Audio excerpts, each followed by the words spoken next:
There is a particular quality to the way people walk in Scandinavia that visitors often notice but struggle to name. It is not laziness, nor is it aimlessness. It is a kind of deliberateness, a refusal to hurry even when there seems to be time pressure, a comfort with moving through space at a pace that allows the mind to wander and the senses to register what is around them. Whether on a city sidewalk in Stockholm, a coastal path in Denmark, or a forest trail in Norway, the rhythm tends toward the unhurried. In a world that increasingly measures productivity by speed, that celebrates efficiency and multitasking, this slower walking culture can feel like a quiet act of resistance. It raises questions. Why do Scandinavians walk this way? What historical, cultural, and philosophical currents shaped a region where people seem less inclined to rush? And what does this tell us about the relationship between pace, well-being, and the deeper rhythms of a good life? The answers are layered. They live in the landscape itself, the forests, lakes, and mountains that cover so much of the Nordic region and have shaped how people move through space for centuries. They live in concepts like friluftsliv, the Norwegian and Swedish idea of open-air living that treats time in nature not as recreation, but as essential to being human. They live in lagom, the Swedish philosophy of balance and moderation, and in hygge, the Danish embrace of coziness and presence. They live in the long winters, where rushing on ice is dangerous, and where survival often meant moving carefully, attentively, with respect for conditions that could turn deadly in moments.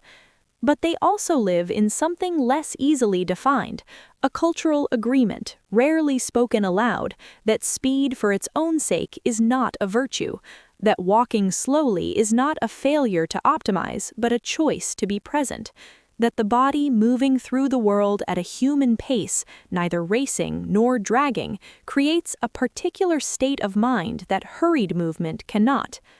In this story, we will walk slowly through the reasons why this culture took root in the north.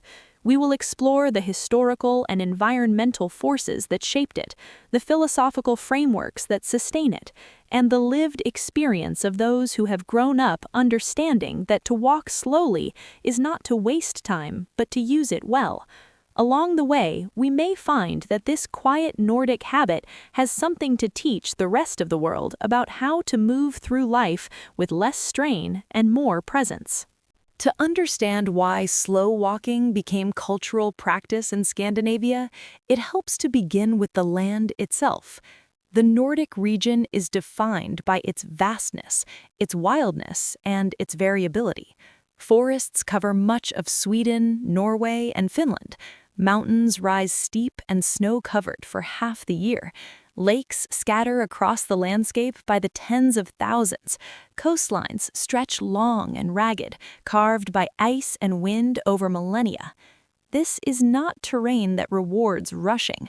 A hiker moving quickly through a Swedish forest on uneven ground risks a twisted ankle. A walker hurrying across ice in a Norwegian winter risks a fall. The land demands attention, caution, and respect. Over generations, people learned that the safest, most sustainable way to move through such environments was not at maximum speed, but at a pace that allowed the body to adjust, the eyes to read the ground ahead, and the mind to stay alert to changing conditions. The concept of friluftsliv, which translates roughly as open-air life or free-air life, emerged from this relationship with the land. Coined by Norwegian playwright Henrik Ibsen in the 1850s, the term described a way of being in nature that was not about conquest or achievement, but about presence and connection. Friluftsliv was not mountaineering or extreme sports. It was the simple, regular practice of spending time outdoors, moving through forests and fields, breathing clean air, and allowing the body to remember its place in the larger natural world. Crucially, friluftsliv was never about speed. A walk in the forest was not exercise to be completed as efficiently as possible, but an experience to be inhabited. The The goal was not to cover distance quickly, but to be outside, to notice, to let the environment work on the nervous system in its own time. This philosophy shaped how people walked, not as a means to an end, but as an end in itself. The legal framework of allemansrätten, the right to roam, reinforced this. In Sweden, Norway, and Finland, everyone has the legal right to walk, camp, and forage on both public and private land, as long as they do not disturb or damage. This means that the entire landscape, not just designated parks, is open for walking. You can leave the road, step into the forest, follow a lakeshore, cross a field. The effect is psychological as much as practical. Walking becomes not a confined activity limited to sidewalks and trails, but a way of inhabiting the whole country. When the landscape is open, when it is vast, and when it demands careful attention, speed loses its appeal. The body learns to move at the pace the environment allows. The mind learns to find satisfaction not in arriving quickly, but in the quality of the journey itself. Over centuries, this relationship with the land seeped into the culture, shaping not only how people moved in nature, but how they walked everywhere, cities included. If the summer landscape taught patience, winter enforced it. For much of the year, the Nordic countries are cold, icy, and dark. In the far north, the sun disappears entirely for weeks or months. Even in southern cities like Copenhagen and Stockholm, winter days are short, and snow and ice make sidewalks treacherous. In such conditions, walking quickly becomes dangerous. Ice hidden beneath fresh snow can send a hurried walker sprawling. Darkness obscures obstacles, a raised curb, a patch of black ice, an uneven step. The body, if it wishes to stay upright and uninjured, must slow down. It must pay attention to each footfall, adjust weight carefully, and move with deliberate control. This seasonal necessity became cultural habit. People learned from childhood to walk carefully in winter. The gait that kept you safe on ice, measured, grounded, attentive, became the default. And once learned, it did not entirely disappear when spring came. The habit of moving with care, of not rushing, persisted through the warmer months as well. There is also a psychological dimension to winter walking. In the long dark, the body's metabolism slows. The nervous system, responding to reduced daylight and cold, shifts toward conservation. Energy is precious. Movement, if it is to be sustained over months of cold, cannot be frenetic. It must be steady, sustainable, paced to last through the season. Walking slowly in winter also allows the mind to adjust to the altered landscape. The world under snow is quieter, more uniform. Details that would be obvious in summer, paths, boundaries, textures, become obscured. The walker must slow down to read the environment, to distinguish a buried trail from open ground, to notice the subtle shifts in light and shadow that signal safe passage. This enforced slowness had another effect. It taught people to find pleasure in modest movement. When you cannot rush, when the cold and dark limit how far and how fast you can go, you learn to appreciate the walk itself, rather than fixating on the destination. A half-hour stroll through a snowy forest becomes an event, a break in the winter routine, a way to collect yourself. Speed is irrelevant. Presence is everything. This winter rhythm shaped entire generations. Children who learned to walk carefully on ice grew into adults who did not automatically equate speed with competence or virtue. Elders who had survived many winters knew that patience, not haste, was what kept you safe and sane through the dark months. The cultural memory of winter walking, slow, attentive, grounded, became part of the broader understanding of how one moves through the world.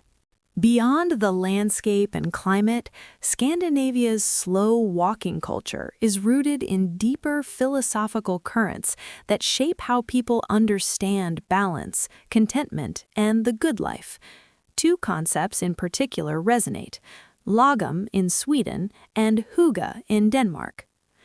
Lagom is a Swedish word often translated as just the right amount or not too much, not too little. It describes a cultural ideal of moderation, balance, and sufficiency. Lagom is about finding the middle path in all things: work and rest, socializing and solitude, consumption and simplicity.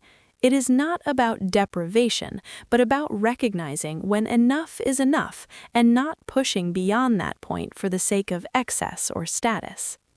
Applied to walking, lagom suggests a pace that is neither rushed nor sluggish, but right for the moment and the person. It resists the pressure to walk faster just because others might, or because efficiency is prized. Instead, it asks, what pace allows me to move sustainably, to notice my surroundings, to arrive without stress? Often, the answer is slower than the global norm. Lagom also shapes how Swedes think about time. Time itself is to be used in moderation, not hoarded, not squandered, but balanced. A walk is not time stolen from productivity, it is time used well in service of mental and physical well-being. This philosophical framing removes the guilt that many cultures attach to slow movement and replaces it with quiet confidence that moving at a human pace is the right choice. Hygge, the Danish concept, adds a different layer. Hygge is often translated as coziness, but it is deeper than that.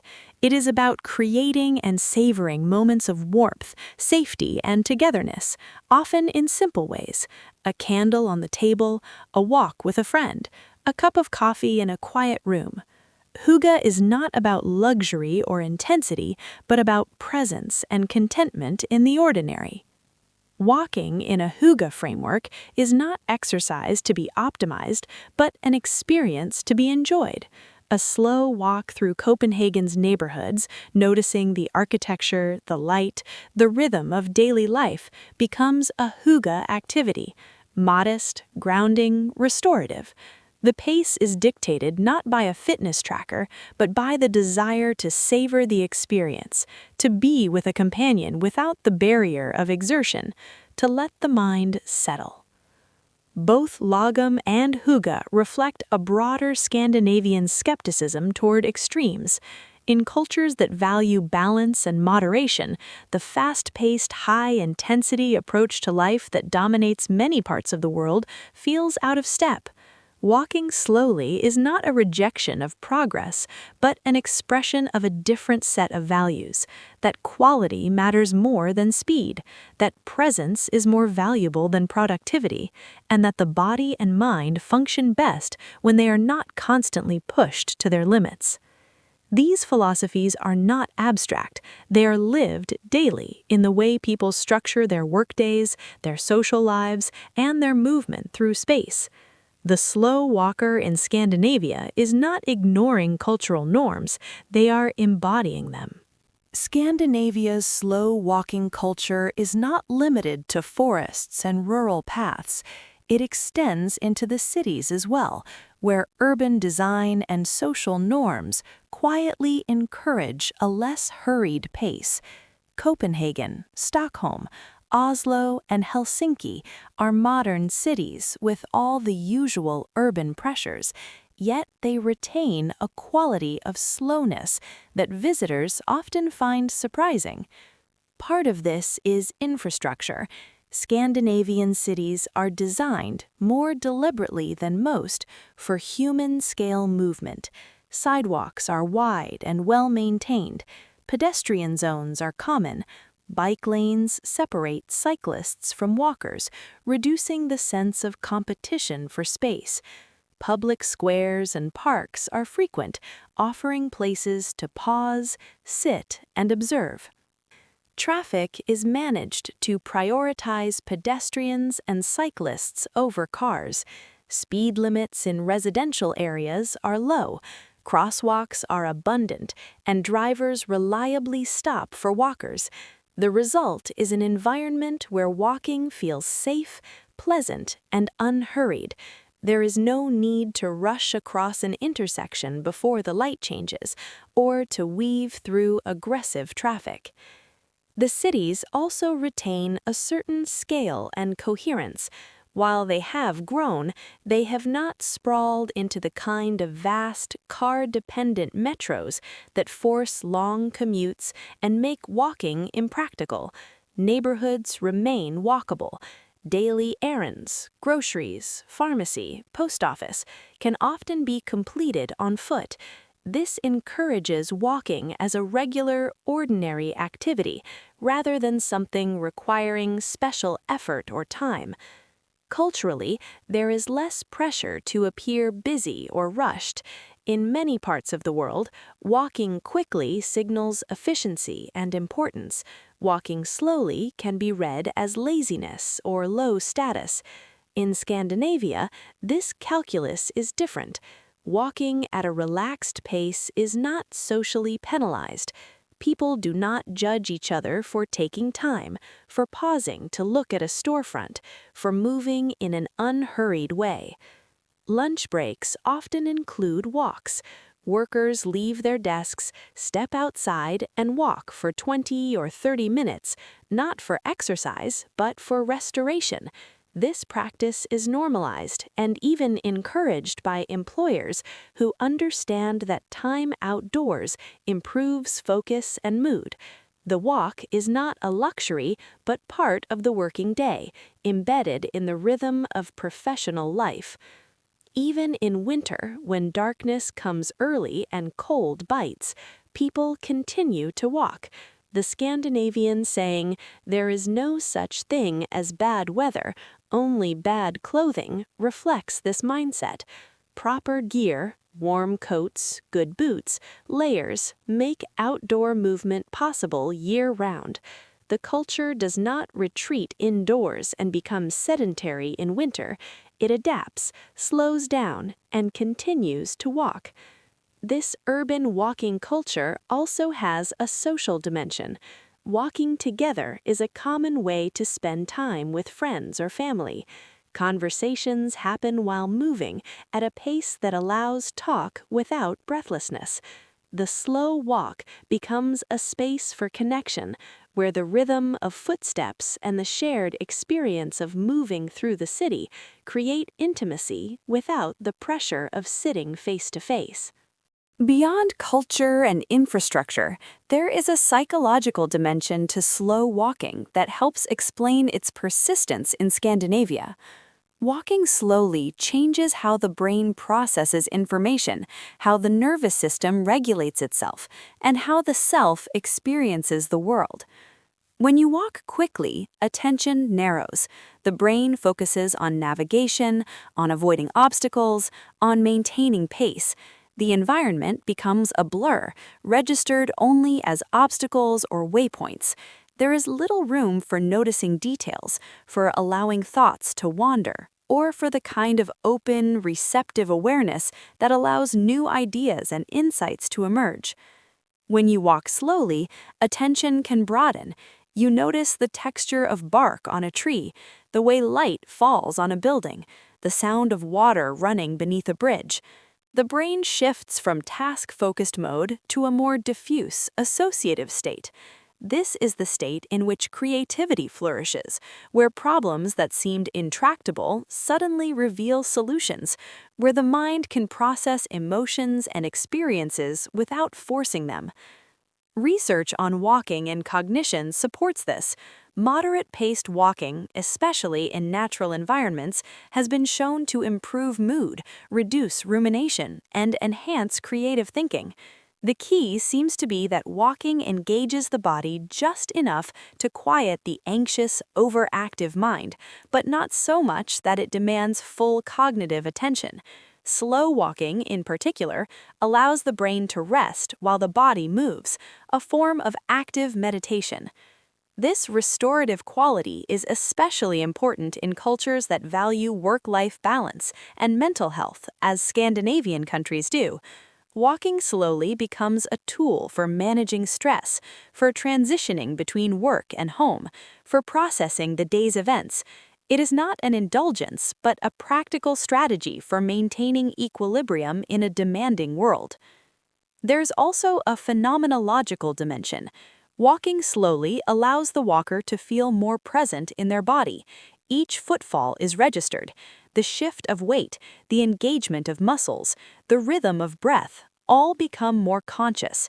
This embodied awareness counters the dissociation that often accompanies modern life, where people spend hours in their heads, disconnected from physical sensation.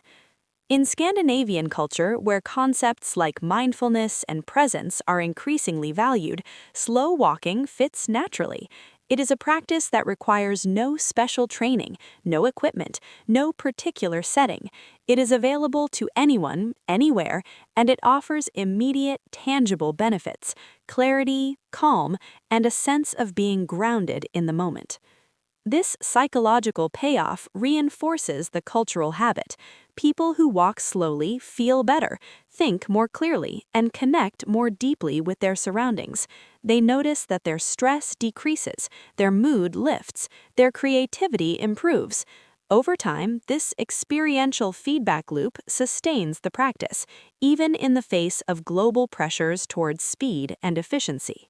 In a world increasingly dominated by the logic of acceleration, faster travel, faster communication, faster consumption, Scandinavia's slow walking culture represents a quiet form of resistance. It is not overt or politicized, but it is nonetheless significant, a refusal to accept that faster is always better, that efficiency is the highest value, that the human body should conform to the pace demanded by machines and markets. This resistance is rooted in a broader set of Scandinavian values that prioritize well-being over productivity, balance over intensity, and long-term sustainability over short-term gain. These values show up in labor laws that protect time off, in social systems that support parents and caregivers, and in cultural norms that discourage overwork and burnout. The slow walk is one small daily expression of this larger worldview. It is worth noting that Scandinavia is not pre-modern or technologically backward. These are some of the most advanced, digitally connected societies on Earth. Yet they have managed to integrate technology without surrendering entirely to its rhythms.